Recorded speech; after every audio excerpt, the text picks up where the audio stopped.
G'day Australia, Korum E here today showing you how to remove the head unit from a Porsche Macan. So there's install kits available to remove this factory head unit and replace it with an aftermarket one, which is exactly what we're doing here today. We're doing an awesome focal speaker build up in the doors and a Pioneer Apple CarPlay Android Auto system in the front.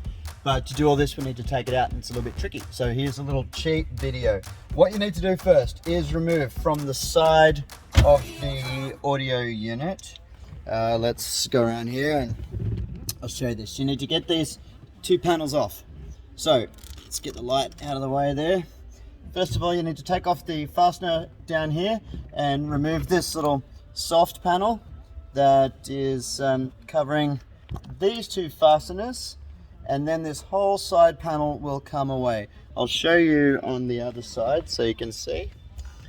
So this panel comes off first with that one Torx screw there, and then those other two fasteners are behind here, and this whole panel then comes away and levers in an upward direction, which then exposes the actual head unit fasteners. So let me show you those now. The head unit fasteners are up here, nice and high. You need to drop the glove box down, and then let's see if we can get some light on those. There's two Allen key screws here and here in the side of the head unit, and it's a bit tricky to see from this angle, but you need to rotate those about 90 degrees and they will release the lock pins that hold the head unit in. Once you've done this on both sides, you can get a panel tool in that little gap there and just simply lever it open and the head unit will pop out. We haven't done the other side yet, so this head unit is still quite snugly fitted. But that's your two release mechanisms there on the side of the head unit up here, and just there behind that little clip. So you get the angle there, it's a bit hard to see. So very difficult to see from this angle, sorry guys, but let's get the phone in there a little bit more. There's your lock mechanisms there and there. So once you've rotated those about 90 degrees, they will release, and then you need to do that on both sides and the head unit will come out.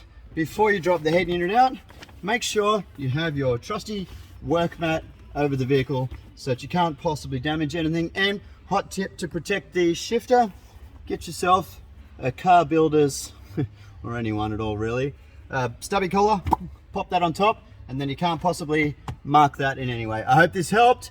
Make sure you hit that subscribe button. I want to see you here again soon on the channel. Oh, one last little bit before I forget. Just in here, this is not always the case, but if I can get the camera in at the right angle for you, there's sometimes a little bolt just in this little screw fastener here. Sometimes there's a little bolt that locks in the head unit. That's a locking bolt. You might need to take that out. Sometimes it's not there. In this case it wasn't, but sometimes it is. So hopefully that doesn't catch you out.